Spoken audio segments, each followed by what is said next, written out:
Blog Talk Radio.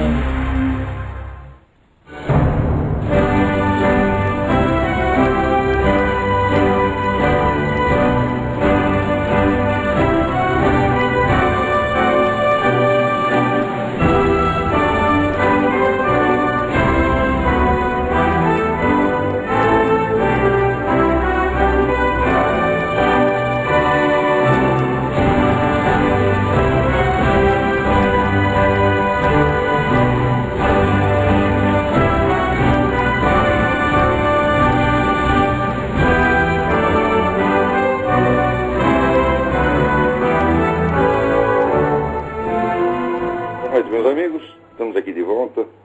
Como sempre, começamos o nosso programa invocando a Santíssima Virgem Maria, o Santo Padre Pio de Pietrelcina, para que rogue a Deus que nenhuma injustiça se cometa nesse programa.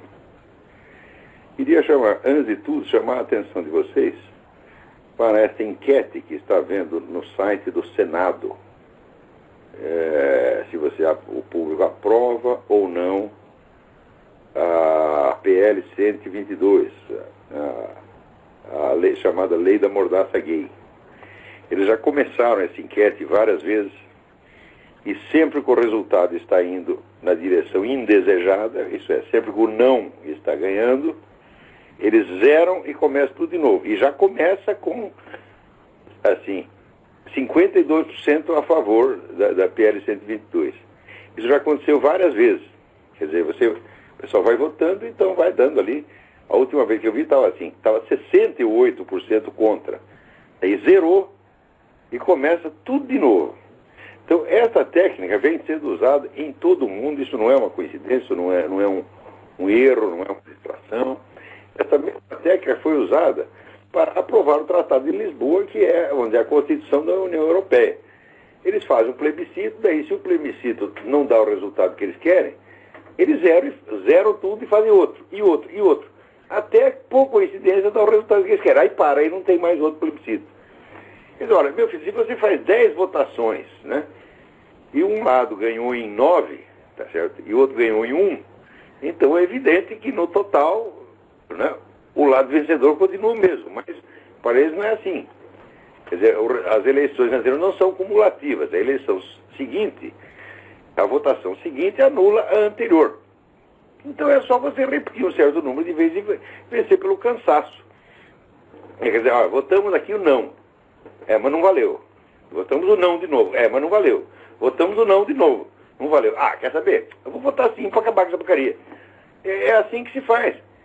Quer dizer, é evidente que isso é um crime e é uma fraude. Porém, o crime e a fraude se tornaram os meios normais e usuais de administração planetária, gente. Vocês têm que prestar atenção nisso.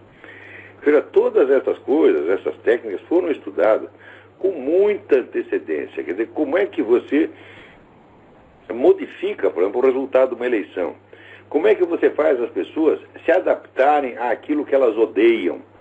Tudo isso foi estudado, sobretudo, pelo Kurt Lewin no Instituto Tavistock de Londres. Quer dizer, ele começou, eu acho que até, eu não tenho certeza, na década de 40 eu sei que ele já estava na pista dessas coisas, mas ele começou nos anos 30, eu não sei, tá certo?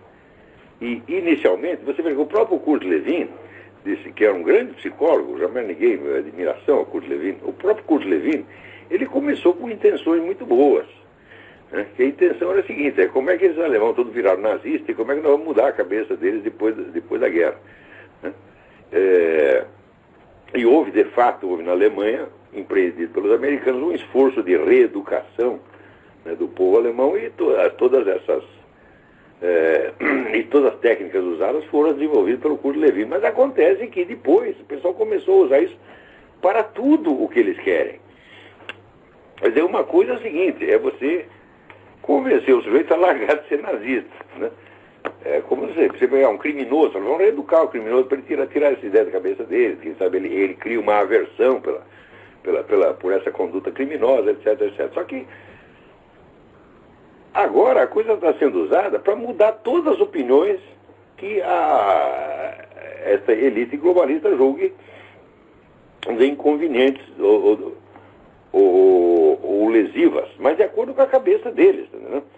Então, isso quer dizer, o que foi um instrumento, na Alemanha, foi um instrumento para educar as pessoas para a democracia, se transformou, vamos dizer, num meio de manipulação totalitária absolutamente contra o qual você não tem defesa. Quer dizer, a única defesa é você conhecer o processo e saber o que está sendo feito, né? E você entender qual é a regra do jogo. Mas esperar que a maioria da população entenda isso é inviável. O que nós temos que fazer, vamos dizer, como essa operação é empreendida por uma elite altamente preparada, o que nós temos que fazer é uma outra elite altamente preparada que compreenda a regra do jogo e consiga desmontá-lo. Quer dizer, o povão não tem a menor condição de reagir, se bem que de vez em quando o tiro sai pela culatra, a operação dá errado. Mas, se deu errado, não tem importância, você faz de novo, e de novo, e de novo, e de novo, e de novo, até dar certo. Por exemplo, esse negócio da PL 120, hoje saiu um artigo no Estadão, assinado por um idiota chamado Antônio Prata, que eu vou pegar aquele artigo e usar, né, como um objeto de estudo, quer dizer, um cocô que você manda para o laboratório, vamos examinar, e ali, vamos dizer, você tem 3 ou 4 regras do que eu chamo lógica brasiliensis. Quer dizer, a regra número 1 da lógica brasiliensis, quer dizer, o processo mental que se tornou generalizado e quase obrigatório no Brasil, a regra número 1 é o seguinte: nunca prove nada, sempre dê por demonstrado aquilo que você pretende demonstrar, sempre, sempre, sempre, sempre, sempre.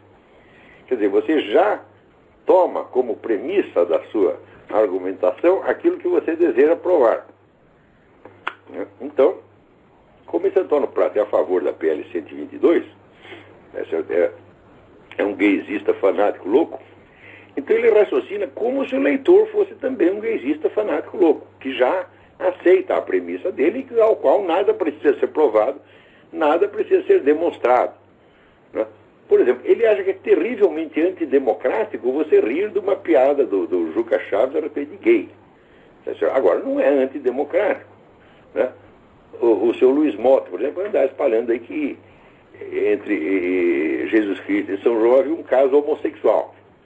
Então, é claro que quando o Mota fala isso, ou quando eles fazem aquele calendário em que os santos aparecem, os apóstolos aparecem como travestis, eles estão ferindo os sentimentos de milhões de pessoas, tá certo? Porém, isso para eles não existe. Então, qual é a premissa?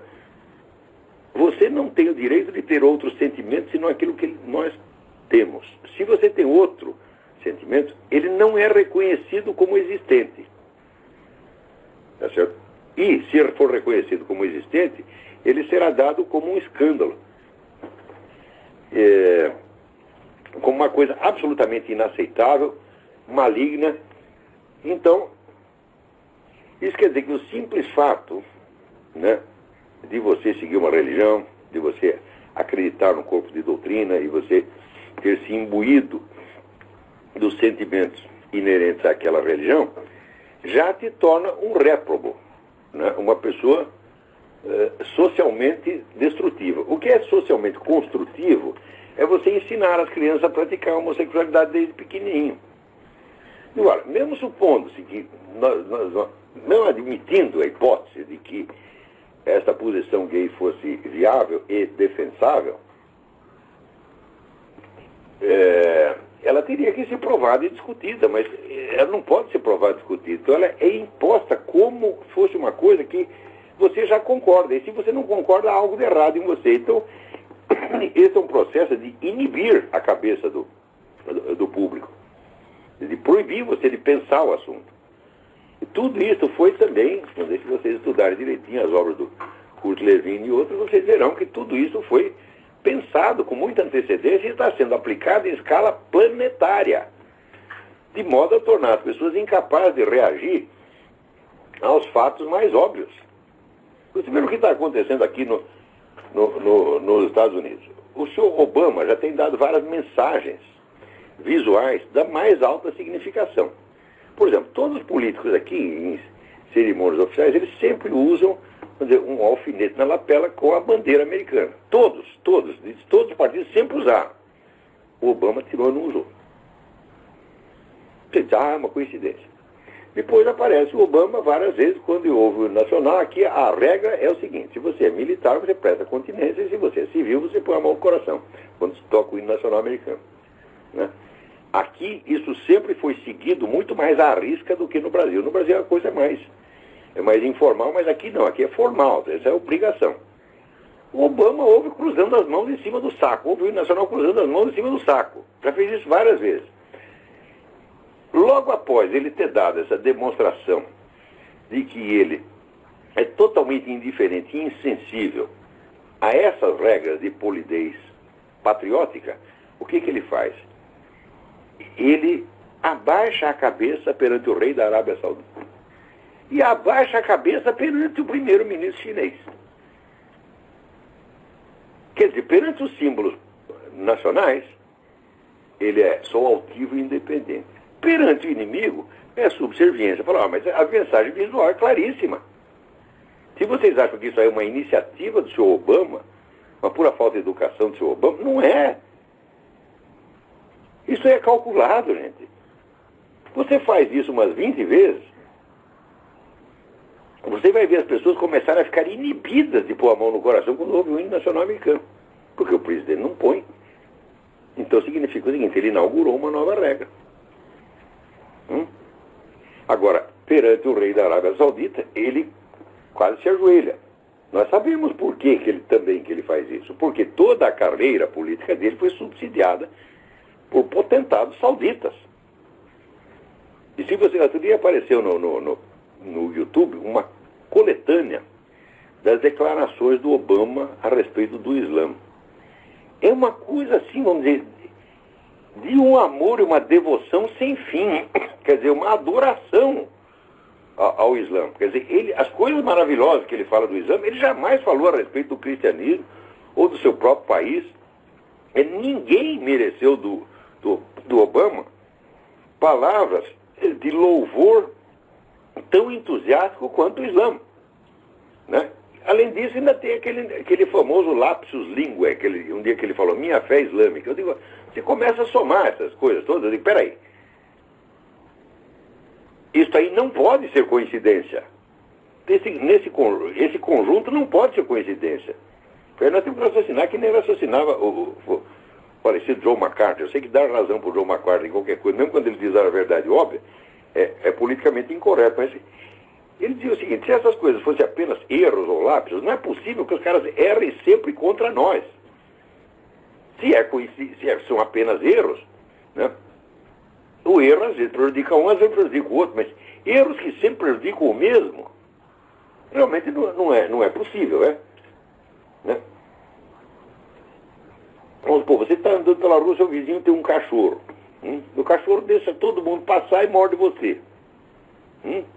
No dia seguinte, também, mesma coisa, deixa todo mundo passar, fica lá quietinho, abanando o rabo, quando passa você, ele morde você. Ele faz isso umas 20 vezes. E é sempre você. Você vai dizer o quê? Foi um erro do cachorro? Foi equívoco do cachorro? Porque se equivoca sempre contra o mesmo sujeito. Não é possível, tá, né? Então, aí tem coisa. Outra maneira de controle, já não se pode falar mais controle da opinião pública. Controlar a opinião pública é uma coisa. Agora, você controlar atitudes públicas que não passam pelo filtro da opinião, quer dizer, que não chegam a se tornar assunto de pensamento do sujeito. Quer dizer, não sai coisa que o sujeito aqui eu tenho uma opinião assim, assim. Não. São atitudes quase espontâneas, quase reflexas. Outro meio de você controlar essas atitudes populares é através do jogo das verbas. Né? Tudo no mundo, qualquer iniciativa humana, precisa de dinheiro. Qualquer coisa que você vai fazer, a não ser que seja uma simples iniciativa pessoal sua, né? Então, claro que você pode sempre tentar usar os meios mais baratos, como eu aqui estou usando o Blog Talk Radio, certo? Mas eu não posso dizer que isso não custa nada, custa alguma coisa. Não pago nada para o Blog Talk Radio, mas há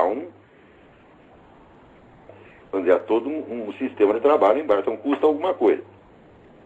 Então, toda iniciativa humana tem essa mediação, né, do dinheiro. Quer dizer, o dinheiro é o elemento que permite na sociedade você transformar uma coisa na outra. O dinheiro foi feito para isso.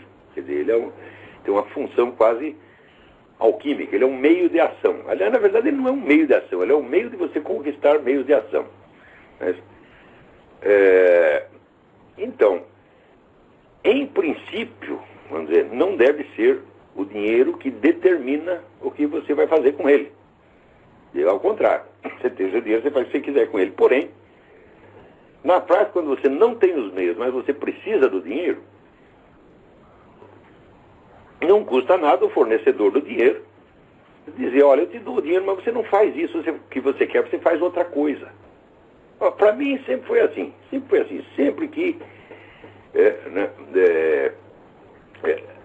algumas vezes eu inventei projetos de pesquisa e sugeri aqueles projetos, ou projetos educacionais, sugeri projetos para entidades públicas, especialmente para empresas privadas, para ONGs, etc, etc.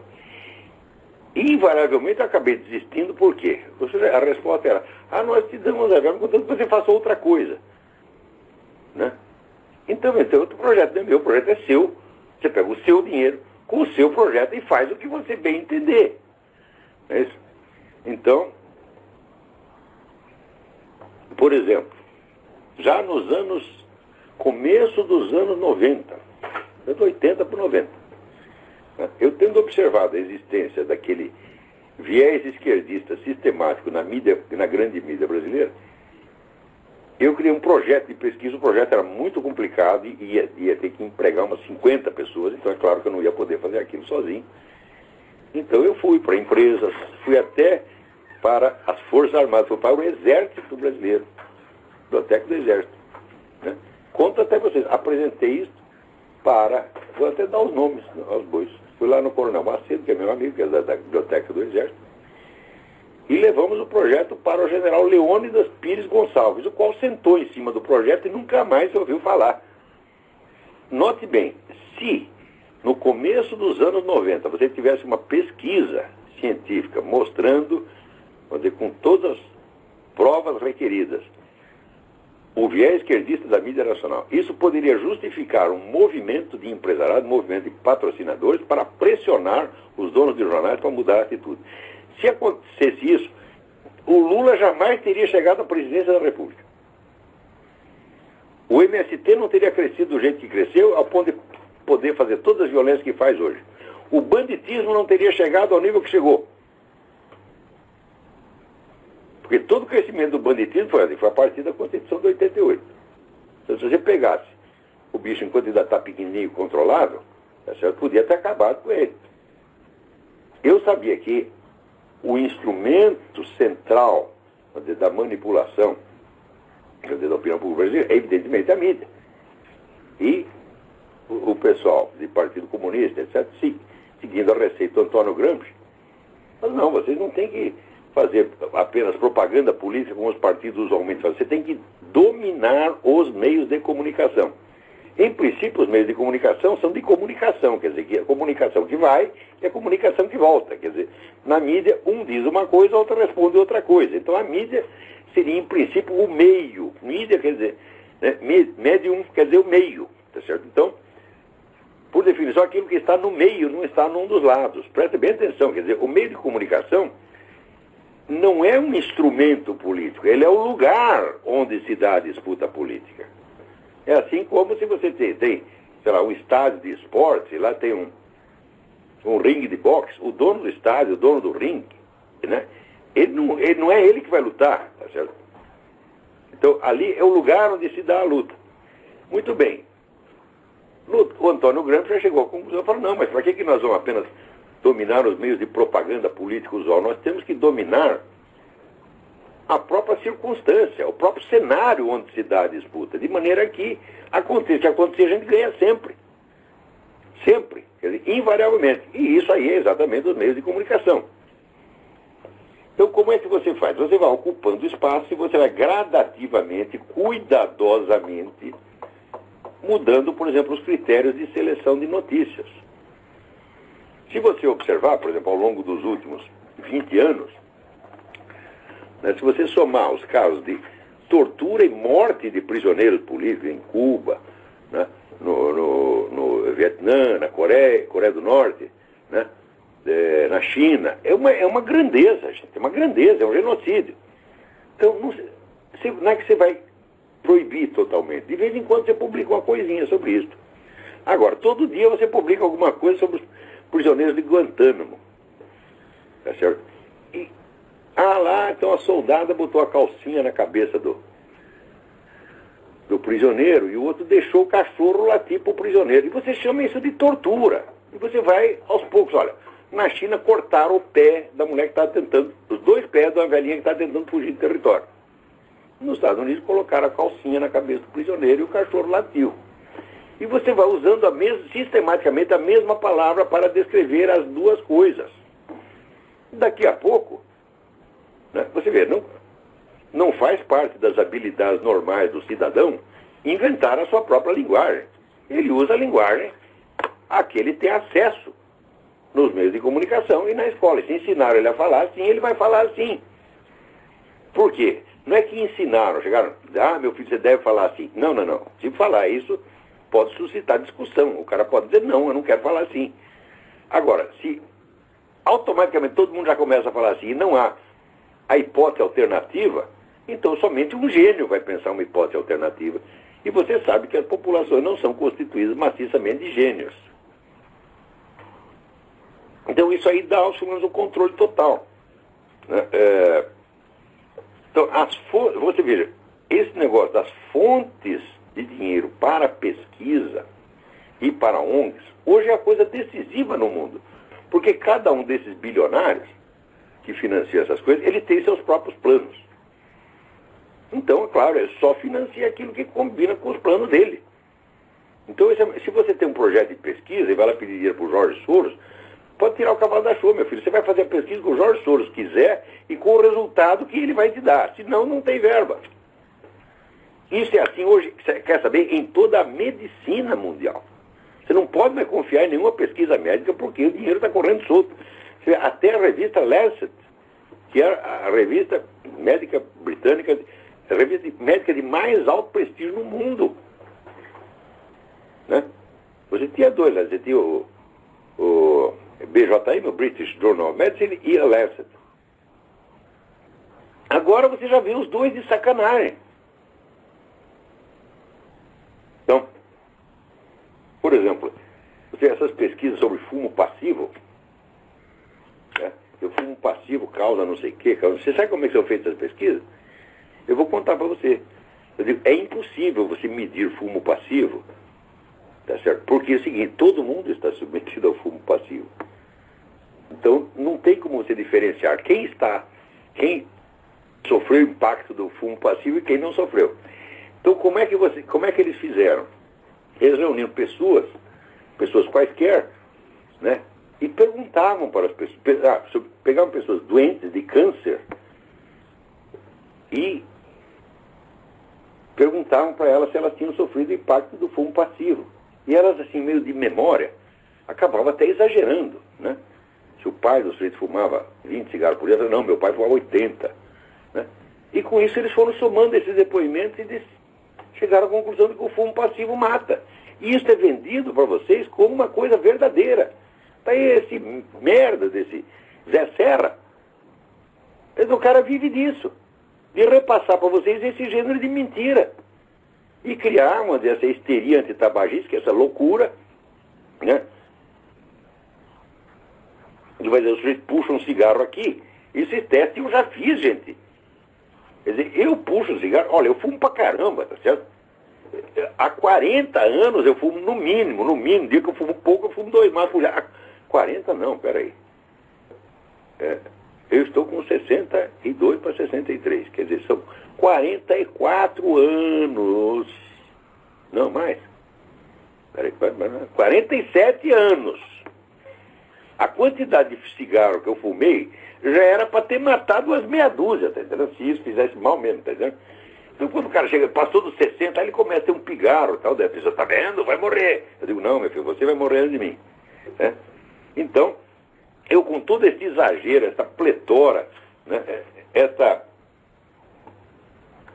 esse absurdo de tabagismo que é a minha vida, eu ainda não morri, estou melhor de saúde do que o Zé Serra.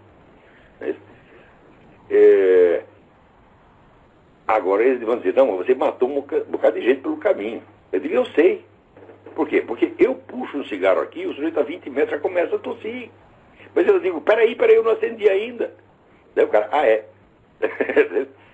Então é assim, quer dizer, você já criou uma reação, uma expectativa, um temor, né? E você já tem toda a resposta automática. Você fala uma coisa, a famosa, você está sendo pago pela indústria do tabaco. Eu digo, meu filho, os interesses da indústria do tabaco são titica de galinha comparado com os interesses da indústria farmacêutica. A indústria farmacêutica aqui nos Estados Unidos são os Rockefeller, né?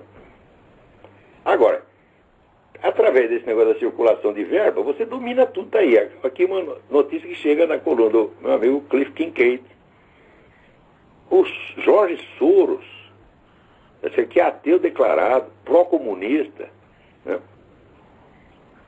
Pró-gay, pró-aborto, pró-tudo, ele está financiando o quê? Grupos católicos. Financiando? Isso aí. Isso é um eufemismo. O Jorge Soros não financia nada. O Jorge Soros dirige. Ele dá dinheiro para você fazer o que ele, Jorge Soros, quer. Não é que ele vai, estou aqui, né, fabricando, sei lá, salsicha, preciso de um dinheiro. Entendeu? Eu vou lá pedir dinheiro para o Jorge Soros para ele investir na minha banquinha de salsicha. Falo, não, ele diz, não, agora você não vai vender mais salsicha, meu filho. Você vai vender sorvete, porque eu quero que você venda sorvete. Senão não tem dinheiro.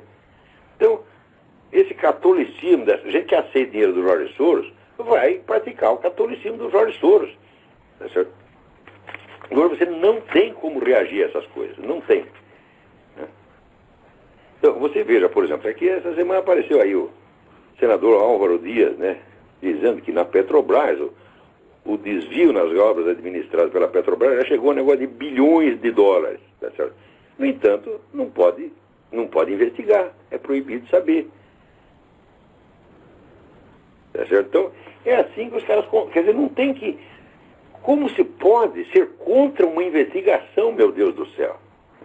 A investigação é o que? É a busca da verdade. A investigação não é uma acusação. Não pode nem investigar. Que nem um idiota que essa semana eu perguntei para ele se ele podia ser testemunha num caso, que ele dizia que o terceiro está dizendo. Daí ele já... Não, você quer me processar? Você falando, mas peraí, meu filho, eu perguntei se você podia ser testemunha. Ele já tem esse temor, quer dizer, você não pode discutir o assunto. A discussão ficou proibida, a investigação ficou proibida. Né? Eu já vi isso acontecer também na justiça. Né? Um caso que, bom, no fim das contas eu me saí bem no caso, mas porque mudou de juiz. Senão teria sido ferrado, porque era um juiz que não queria saber das coisas. Então você pedir a anexação de um documento, não pode. Pede a convocação da testemunha, não pode. Epa, peraí, então a sentença já está pronta. Quando eu cheguei aqui já está a sentença pronta. E no fim dei sorte, que o negócio mudou de juiz, foi para na mão do outro, que era bem melhorzinho. Mas, aqui, olha aqui. O deputado Pete Hegseth, que é o representante principal do Partido Republicano no Comitê de Inteligência da Câmara dos Deputados aqui nos Estados Unidos, ele queria fazer uma investigação sobre o que se passou em Fort Hood. O que se passou lá é muito simples. Quer dizer, um muçulmano louco, que várias vezes já tinha tinha espalhado ali a sua convicção de que os muçulmanos têm todo o direito de matar americano, né? E que, além disso, era o sujeito que frequentava a mesma mesquita do pessoal do atentado do 11 de setembro. O sujeito, de repente, começa a gritar Allahu Akbar e dá tiro num monte de gente. Ele não estava louco, ele foi dando tiro assim metodicamente, fazer a pontaria, pum, pum, pum. E você vê como é as coisas, hein? Outro dia teve um idiota reclamando contra o meu artigo Educando para a Boiolice, porque ele disse que eu estava difamando os mortos da Virginia Tech. Eu falei, não, os mortos estão absolvidos da acusação de boiolice pelo simples fato de que eles morreram. Eu não estou falando dos mortos, estou falando dos vivos. É um lugar que você tem centenas de pessoas, aparece um camarada dando tiro. E ninguém joga uma cadeira nele, ninguém faz nada, todo mundo só pensa em sair correndo. Ele só pensa em se defender e não em atacar. Fala, não, tem alguma coisa errada aí. Né? Você veja, a mentalidade, a imposição da boiolice chegou ao ponto de proibir soldados de andar armados no próprio quartel. Hã? Isso quer dizer que contra qualquer quartel americano, um sujeito armado pode fazer um estrago lá dentro, como de fato fez. Vai dizer que isso não foi de propósito? Que essa lei não foi feita para isso? É claro que foi feita para isso. Essa lei foi feita para facilitar a atividade do terrorista. Agora, depois que o sujeito comete atentado, mata 13 e fere 31, não pode dizer sequer que ele é muçulmano, quanto mais terrorista. Hã? Agora, não é só isso. Quer dizer, aqui já o próprio Obama diz, não, isso aí ele fez isso por... Ele estava traumatizado de guerra. Né? Quer dizer, o presidente da República tenta ocultar a ligação do sujeito com terrorismo islâmico. Você veja, o mesmo homem que vai lá e se ajoelha na frente do rei da Arábia Saudita e que leva dinheiro do governo da Arábia Saudita, esse mesmo sujeito, quando tem um atentado islâmico, terrorismo islâmico, ele não diz nem que é terrorismo e muito menos que é islâmico. Você vai dizer, isso é coincidência, isso é apenas uma questão de opinião. Fala, mas o que é isso, pô? Tá ficando idiota? Só que é o seguinte, não é que você não pode dizer que o negócio é atentado e não pode dizer que é islâmico. Não, você não pode investigar. Esse deputado que está lá na comissão de inteligência, que, portanto, cuja obrigação é investigar, quer dizer, se você elege um deputado, esse deputado é colocado numa comissão para investigar certa coisa, a obrigação dele é investigar, porra. Se o cara é lá o subchefe do comitê de comissão de inteligência, fala, bom, o que é inteligência? É informação, contra informação, é isso que ele tem que ver. Então ele foi lá tentar investigar o que se passou no Fort Hood. A Casa Branca interveio para bloquear qualquer informação, ele não pode receber nenhuma informação. Ele só pode ler o que sai no jornal, o jornal não dá para impedir. O jornal também só está saindo mentira a respeito. Então, não pode investigar. Isso é como a certidão de nascimento do Barack Obama. Você vê que o Lou Dobbs, que era, quer dizer, você tinha o programa mais popular da CNN, a pessoa já não gostava muito dele, porque ele estava fazendo essa campanha contra a imigração ilegal. Ele quer defender o país dele. Aqui já tem 30 milhões de imigrantes ilegais, quer dizer, os imigrantes ilegais já são um país dentro do país, né? E, além disso, eles vêm aqui, eles não vêm aqui para virar americano, não, eles vêm para ocupar o território e dizer que aquele território pertence ao México. É isso que estão fazendo. Esse pessoal do La Raça, seja uma organização chamada La Raça, o que é? Racista sou eu, né? No Brasil, uma revista Raça, aqui tem uma revista, a organização La Raça, que os racistas somos nós. Ora, pô, vai lamber sabão. Né? Então, o Lou Dobbs, o pessoal já estava mordido com ele porque ele é contra a imigração ilegal. Você vê, chega um ponto, você defender o seu país se torna proibitivo. Então você tem uma elite que governa o país, que manda. Né? Ela diz, só pode falar contra o nosso país. Se você falar a favor, você é um traidor. Bom, daí o Lou Dobbs levantou lá o problema da certidão do nascimento do Barack Obama. Note bem, ele é um birther, né? Ele é um cara que prega que o Obama nasceu no Quênia. Ele diz não. Ele diz de maneira alguma. Ele sempre disse, eu acredito que o Barack Obama nasceu no Havaí. O que ele não tem direito é de sonegar o documento. Né? Isso é a coisa mais óbvia do mundo. Já perdeu emprego, gente. Vou botar para fora. Ora, eu acho que a questão, vamos dizer, do nascimento do Barack Obama, eu sempre disse isso, desde o início. O problema não é saber onde ele nasceu. O problema é que na certidão de nascimento dele está escrito alguma coisa que ele tem que esconder de qualquer maneira. E muito provavelmente é a religião. Que ele declara ser cristão, etc. Deve estar lá escrito religião muçulmana. Eu acho que é isso que está lá. Pode ser que esteja um nascimento estrangeiro também. Mas isso não é o ponto.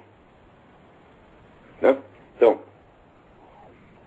agora, o próprio Barack Obama, ele já reconheceu implicitamente que ele não nasceu nos Estados Unidos. Porque no debate entre ele e o Alan Keyes para o Senado de Illinois, o Alan Keyes reclamou, falou, mas você nem nasceu nos Estados Unidos. Resposta do Obama, e daí eu não estou concorrendo à presidência, mas apenas ao Senado. Ora, meu Deus do céu. Se ele tivesse nascido mesmo nos Estados Unidos, ele ia responder isso? Ele ia conceder isto ao adversário? Ele ia dizer, não, de maneira alguma, eu sou americano, tanto americano quanto você. Ele não disse, ele disse Ao contrário, que ele, como estrangeiro, tinha direito a estar naquela eleição, porque era eleição para o Senado e não para a presidência. Passa, né? 6 meses o sujeito está lá na presidência. E é proibido levantar o assunto. Quer dizer, esse negócio de controle da opinião pública já passou de todo o limite do tolerável. Agora, o povão cai nessa mesmo, tá entendendo? Agora, quem não pode cair são os intelectuais e estudiosos, vocês não podem aceitar essas coisas. Agora, existe aquele conformismo, uma espécie de conformismo, que não é conformismo. Né? É o conformismo com um fato consumado que ainda não está consumado. É o conformismo prévio. Você já acha, já declara que uma coisa que pode acontecer, é inevitável, que a gente tem que se conformar com ela. Né? Isso também é calculado, quer dizer, você eliminar a possibilidade de uma coisa ser discutida, porque você a dá como inexistente. Né? Ora, aqui nos Estados Unidos, esse negócio do controle da opinião já passou de todo o limite do humanamente aceitável. Ou seja, esse negócio da Fairness Doctrine. A Fairness Doctrine consiste no seguinte: os meios de comunicação básicos são os jornais, a televisão e o rádio. Nos jornais e na televisão, a turma da esquerda tem um monopólio quase total. E no rádio, a vantagem está com os conservadores. Acontece que o rádio é uma concessão pública. Eu não sei porquê. Não é porque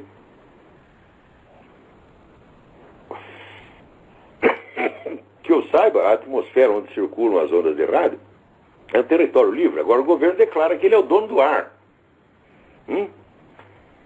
Então você, com o seu próprio dinheiro, você monta uma estação de rádio e daí você tem que obter a concessão do governo, porque o governo diz: eu sou o dono do ar, meu filho. As suas ondas vão atravessar aqui o meu território. Isso é a existência, a concepção do rádio como concessão do governo. Se dissesse que o governo concede para você os meios materiais, daí está certo que ele regulamentasse alguma coisa, mas todo investimento é teu. Você monta a estação de rádio com o seu dinheiro. E o sujeito que vai ouvir você, ele comprou o rádio com o seu próprio dinheiro. O governo contribuiu em quê? Eu entrei com o principal, eu entrei com o ar. Então você não pode ter uma estação de rádio sem a minha autorização. Não é nem autorização, é concessão. No Brasil também se usa esse termo. Concessão. Por exemplo, estação de rádio quando você coloca esta ferramenta na mão do governo, você entregou na mão do governo um instrumento de corrupção como jamais existiu. Por exemplo, o político experiente sabe que com concessões de estação de rádio você consegue qualquer coisa. Quando teve um movimento para fazer impeachment do Sarney, né, que o Sarney acho que foi o presidente mais odiado da história do Brasil. Eles quiseram fazer impeachment. O que ele fez? Reuniu os políticos, distribuiu lá umas 30 estações de rádio, acabou o problema. É que ele não contou esse truque para o Collor, entendeu?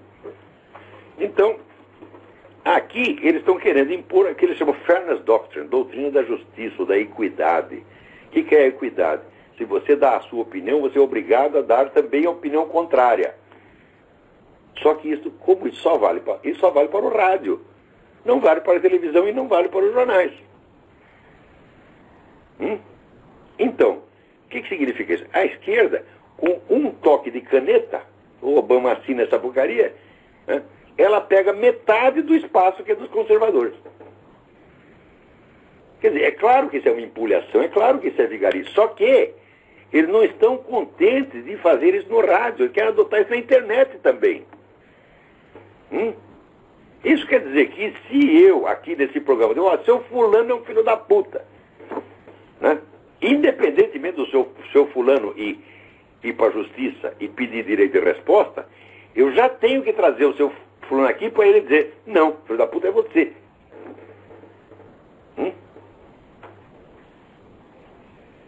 Então isso quer dizer que a divisão do espaço da comunicação fica completamente desigual sob a desculpa de igualdade. Tem alguém na linha aí? Alô, quem está falando? Alô, Olavo? Eu? Olavo, quem fala é Eduardo de Campinas, tudo bom? Tudo bem, Eduardo?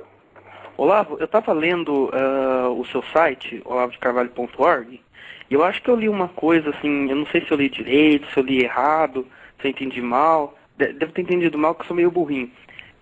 O senhor fala ali que no final do governo Reagan, o Reagan privatizou parte da CIA, e eu não entendi direito o que foi isso. Se você puder jogar uma luz assim, rapidinho, eu agradeço. Obrigado. Boa parte do serviço da CIA para empresas de inteligência. Isso foi uma burrada monumental. Quer dizer, porque você vê, sempre que a gente age de maneira doutrinária, seguindo uma doutrina e não a situação concreta, você faz burrada. Se o sujeito botou na cabeça, precisa privatizar tudo, né? Então, sabe, que nós aderimos à economia liberal, então precisa privatizar tudo. Né? Eu digo, ora, meu filho, por exemplo, se você privatiza tudo, você desprivilegia as nações pequenas e pobres em face de empresas multinacionais que sustentam a constituição do governo mundial. Então você aparentemente está liberalizando a economia, mas você está submetendo a nação a um controle estatal muito mais forte do que ela própria pode exercer no seu próprio território. Então você está trabalhando para o inimigo. Então o Reagan, né, no fim do mandato dele, acho que foi nas últimas semanas, ele terceirizou uma parte do serviço de inteligência. Então hoje você tem um monte de empresas, quase todas de propriedade da família Clinton, né, exercendo funções da CIA. Então, quer dizer, você pode usar o próprio aparato de inteligência do país para trabalhar contra ele. O exemplo que eu te dou foi esse famoso plano Colômbia do Clinton, que eu já falei isso 1000 vezes também, mas o pessoal não se toca. O governo Clinton comprometeu-se a ajudar o governo da Colômbia a combater o narcotráfico com a condição de que não tocasse nas organizações políticas. Isso é na Farc. Era a Farc e o outro, como é que chamava esse? Exército de Liberação Nacional, porcaria dessa. Resultado, o que aconteceu? Acabou com todos os cartéis. E o monopólio do tráfico de droga passou para a Farc. Você vai dizer que foi por erro? Foi um erro de cálculo. Aqui nos Estados Unidos são pessoas muito educadas. Eles aqui têm a maneira do understatement. Understatement é falar a coisa, né, diminuída. Você atenuar o que vai falar, né? Quer dizer, você vê a mãe do sujeito no puteiro, mas você não vai dizer, você é um filho da puta. Dizer, não, a conduta da senhora sua mãe é um pouco inconveniente, né? Eles sempre fazem isso, understatement. Então, nesse caso, eles acusam o governo de incompetência. Eu digo, mas isso não é incompetência, isso é competência, tá certo? Na iniciativa contra o país. Isso foi, obviamente, feito para facilitar a vida das Farc. As Farc não eram nada, elas cresceram monumentalmente depois disso. Porque não podia tocar nelas. Então, você só pode entender uma ação quando você vê essa ação no conjunto e você vê também os limites dela, onde ela para. Às vezes, só o ponto onde ela para, só a fronteira onde ela para é que é importante. Então, o Plano Colômbia, ele agiu mais pelo que não fez do que pelo que fez. E obteve o resultado que queria. Agora, hoje, você vê, um terço, gente, do dinheiro que circula na Bolsa de Mercadorias de Nova York é dinheiro do narcotráfico. Quando você fala narcotráfico, em termos da América Latina, você quer dizer Farc. Não há mais outras organizações concorrentes. Não há. As últimas concorrentes que sobravam, no Brasil, tem lá umas quadrilhinhas, foram todas eliminadas. Então o governo, quando prende um desses chefes de quadrilhas menores, ele está vendo, nós combatemos o narcotráfico. Eu digo, você não está fazendo isso, meu filho, você está entregando o mercado para as Farc. Você não está combatendo o narcotráfico, você está combatendo os concorrentes das Farc. Agora,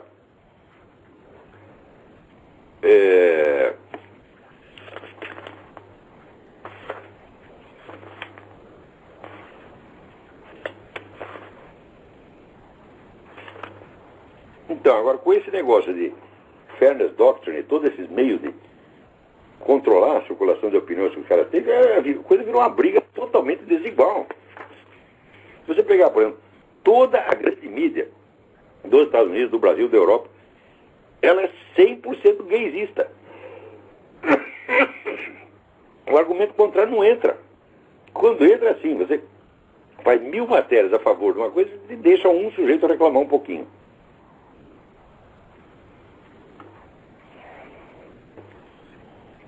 Né? Olha aqui, como é que funciona aqui. Saiu na Folha. O número de milicianos já supera o de traficantes em favelas do Rio.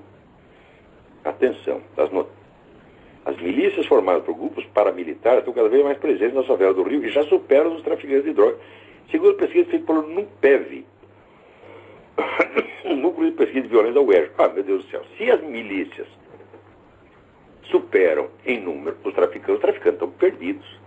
E o narcotráfico já teria acabado. Hã? Eu sei o que são essas milícias. O povo mesmo se junta e arma determinadas pessoas e paga para eles. Diz, olha, a polícia aqui não nos protege, então você que está aqui, você é nosso vizinho e tal. Você tem uma arma, você tem qualificação, às vezes é um PM aposentado, uma coisa assim.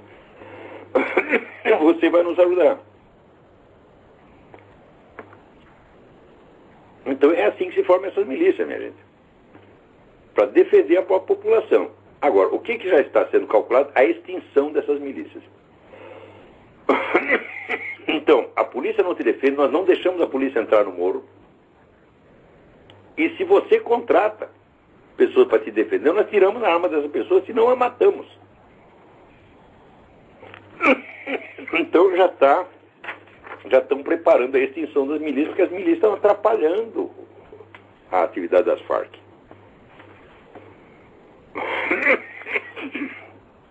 Agora aqui. Alô, quem é? Lavo. Sim. Oi, boa noite, é Fernando aqui do Butantã, São Paulo. Como é que está o senhor? Tudo bem? Tudo bem. Eu tenho estudado a obra do senhor há algum tempo, professor. Eu queria fazer uma pergunta, que é até uma pergunta até meio tola, que eu acho até que eu já sei a resposta, mas assim, eu tenho que perguntar para o senhor para ouvir o seu comentário. Professor, não existe um método não revolucionário de a gente, nós conservadores, usarmos métodos revolucionários, digamos assim, contra o inimigo, fazer o feitiço virar contra o próprio feiticeiro? Já pensei nisso. Porque, professor, senão vai ser sempre desigual, vai ser sempre uma luta desigual, vai ser sempre uma luta assimétrica em si, a gente vai sempre perder, não tem... Agora eu fico pensando nessas coisas, mas eu não consigo achar uma saída para isso. Não, o que eu acho que tem sido um erro constante de liberais, conservadores, católicos, etc., é que eles caem no engodo de, quando combatem as posições revolucionárias, eles têm que oferecer uma solução alternativa. Então, resultado, você acaba tentando criar um movimento revolucionário contra o movimento revolucionário. E qual é a origem do fascismo? Não digo do nazismo, que são coisas diferentes, mas o fascismo, na Itália, em Portugal, na Espanha, ele tinha, em grande parte, houve ali uma inspiração conservadora. Só que, bom, nós queremos parar o movimento revolucionário. Então o que nós fazemos? Nós criamos um partido que funciona igualzinho ao movimento revolucionário, só que no conteúdo a ideologia é contra. Isso é loucura, pô. Nós temos que combater a ideia mesma do movimento revolucionário. Qual é a ideia? A ideia é o seguinte: revolução é a proposta de uma mudança social profunda a partir da concentração do poder. Quem quer que apresente um projeto deste tipo, pouco importando o conteúdo ideológico da coisa, deve ser condenado como revolucionário. E a pessoa vai dizer, mas o que se oferece como proposta alternativa? Não tem alternativa. O movimento revolucionário é crime. Você não tem que ter uma alternativa ao crime. Você tem que simplesmente combatê-lo. Quer dizer, você tem que se concentrar no lado negativo do trabalho, no lado negativo, repressivo e destrutivo.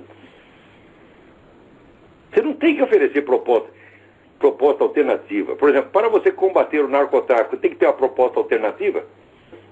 Sim, você está lá estuprando a menina de 3 anos, você vai lá e para ele. Ele diz, qual é a sua proposta alternativa?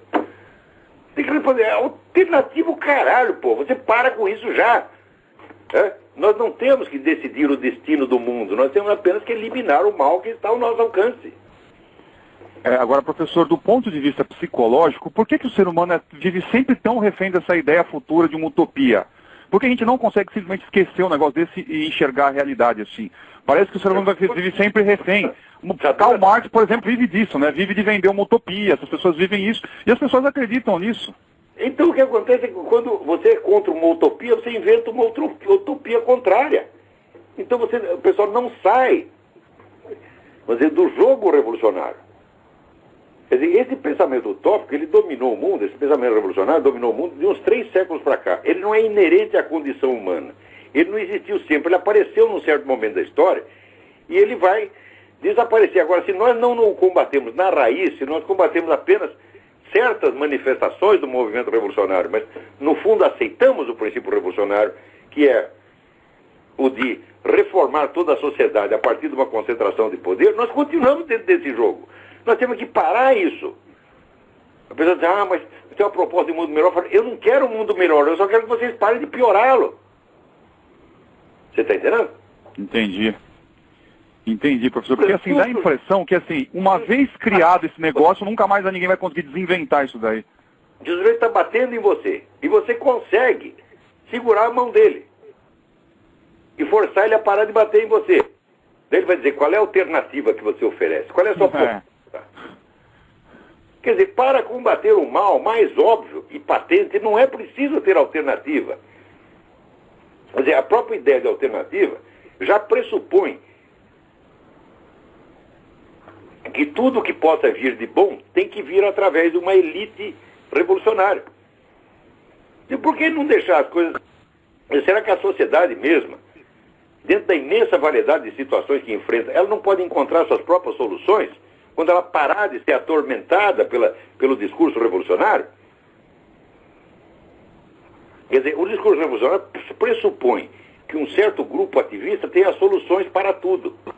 Não adianta nada opor a isso um outro grupo ativista que, com a ideologia contrária, também oferece soluções para tudo. Então, se você estuda lá, estude. Quer dizer, a proposta comunista é a proposta fascista. Você vai ver que em certos pontos elas são radicalmente opostas. Mas na estrutura são idênticas. Porque é a mesma coisa. Nós vamos construir aqui um mundo melhor e para isso nós precisamos concentrar o poder nas nossas próprias mãos. Então o sujeito falou isso. Não interessa se ele faz isso em nome disso ou daquilo, está entendendo? Interessa a substância do que ele está fazendo. Agora, professor, a possibilidade do movimento revolucionário se extinguir por si mesmo está completamente descartada. Isso nunca vai acontecer, né? Nada se extingue por si mesmo. Alguém tem que fazer contra. E o que é fazer contra? A gente tem que criar movimentos que rejeitem qualquer proposta revolucionária, rejeitem e denunciem como criminosa qualquer proposta revolucionária. O sujeito propôs um mundo melhor. Você quer um mundo melhor? Eu também quero. Como é que nós vamos realizar? Precisamos da concentração do poder. Acabou. E a face mais satânica disso, professor, é que a pessoa faz isso em nome do bem, né? Não, eu quero um mundo melhor, eu quero um mundo melhor. O sujeito acha que está querendo bem para a humanidade, está destruindo tudo. Esses dias eu estava lendo um livro de um sujeito chamado René de La Tour du Pin. É considerado um grande mestre do pensamento político católico francês. Então ele está lá, evidentemente, combatendo o movimento revolucionário. Então o que ele vem? Ele vem com a proposta da sociedade cristã. Eu digo, e como é que nós vamos realizar a sociedade cristã? Através da concentração do poder. Minha resposta, meu filho, você pega a sua sociedade cristã e enfia no cu. Não tem outra resposta, professor, não tem outra resposta. Você é outro revolucionário, você é o Robespierre, você está entendendo? Com a Bíblia debaixo do braço. Talvez, professor, o senhor acha que a mentalidade revolucionária talvez seja o maior desafio que a humanidade já se deparou em toda a sua história, com certeza, né, professor? Sem sombra de dúvida. Foi o maior flagelo que já afetou a humanidade desde o início dos tempos. O movimento revolucionário, no total, nos últimos 3 séculos, foi a causa de todas as guerras, de todos os conflitos, de todos os genocídios. Não há terremoto, epidemia que possa concorrer com isso. Nossa, parece que é uma semente, que é uma coisa que não poderia ter sido inventada, né? Não poderia ter acontecido, mas aconteceu. Uma caixa de Pandora que, uma vez aberta, a possibilidade de voltar atrás é quase que impossível, né? Caixa de Pandora. É contra isso que nós temos que lutar dia e noite. Não é assim por uma sociedade melhor. Não, nós temos que lutar para parar de piorar. Sem dúvida, professor. Viu? Bom, enfim, pelo menos a gente vai tentando entender esse movimento. Já é a única coisa que a gente pode fazer mais imediatamente é entender esse negócio, né? Para você combater uma doença, precisa de uma proposta alternativa? Não precisa, isso é um absurdo. Precisa. É só acabar com a doença. E é um dos truques que os esquerdistas sempre usam, né? Você fala uma série de argumentos e fala o que você quer, o que você vai dar no lugar. É como se você tivesse que defender. E aí você cai no engodo. E você, exatamente, se a pessoa não tem treino para isso, a pessoa acaba caindo, né? Claro. Você fica gaguejando, não sei. Claro. Quer dizer, Tá bom, professor. É que toda a sociedade é má. E tudo que existe de bom é somente a proposta de mutação utópica. Essa ideia é estúpida. Quer dizer, excluídos determinados males concretos, nenhuma sociedade é tão ruim assim. É terrível. Tá bom, professor. O regime tsarista. Por que o regime tsarista era mau? Porque o tsar tinha uma ideia revolucionária na cabeça. Ele achava que ele, através, dominando tudo, podia fazer a sociedade melhor. É esse. O tsar era tão revolucionário quanto os comunistas. Isso é muito engraçado, professor. Isso é muito engraçado. O nosso imperador, Pedro II, jamais foi revolucionário. É. Porque ele não intervia na sociedade. Ele deixava a sociedade fazer o que quisesse. Ele não queria uma sociedade melhor. Falava, se vocês quiserem uma sociedade melhor, vocês vão fazendo aí do seu jeito. Então, quer dizer, esse foi um grande governante. O que nós fizemos com o sujeito? Demos um pontapé na bunda, mandamos para a Europa. E daí enchemos lá de general louco, tipo Floriano Peixoto. Caras com ideia revolucionária na cabeça. O que eles fizeram? Fizeram uma revolução atrás da outra, um golpe de Estado atrás do outro, e a coisa não parou até hoje. Que coisa terrível, professor. Coisa terrível. Que coisa terrível. Tá bom, professor. Um abraço, obrigado e parabéns pelo trabalho do senhor, viu? Obrigado. Até mais, tchau. Obrigado. Até mais. Eu acho que não dá mais tempo, nosso tempo está acabando aqui. Tem mais alguém na linha? Cabe mais um? Alô, quem é? Alô, é Vitor do Rio de Janeiro? Vitor, tudo bem? Fale rápido que o nosso tempo está acabando. É sobre alarmismo da medicina. Antigamente, a cirurgia de circuncisão tinha justificativa apenas na fimose, mas atualmente se diz que protege contra DST, câncer de pênis. O senhor acha que é uma mutilação genital também como a circuncisão feminina? Olha, eu sinceramente não sei. Eu acho que circuncisão não protege contra coisa nenhuma. A circuncisão é um negócio simbólico para marcar que você pertence a certa comunidade judaica ou muçulmana. Vai ser que isso... A cirurgia tem crescido entre os cristãos com justificativas médicas. Olha, a medicina hoje é um grande instrumento de controle social e de empulhação da humanidade. Sim. Cuidado com meu filho. Quer dizer, a medicina junta ali o que tem de melhor e o que tem de pior na humanidade, né? Uhum. Agora, a medicina se torna um instrumento de poder sobre a população, ela se torna inevitavelmente má. Como, por exemplo, agora essa farsa dessa gripe suína aí, que está matando 50 gente. Matou 3.900 pessoas em quanto tempo? Em 6 meses? Mas o que é isso, minha gente? Isso aí não é risco nenhum. Tá certo? Eu peguei esse raio dessa gripe, porque ela não mata ninguém, ela enche o saco, mas não mata. Obrigado, professor. Obrigado eu. Então, olha, acabou o nosso tempo aqui. Então, até a semana que vem. Muito obrigado.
Brasil.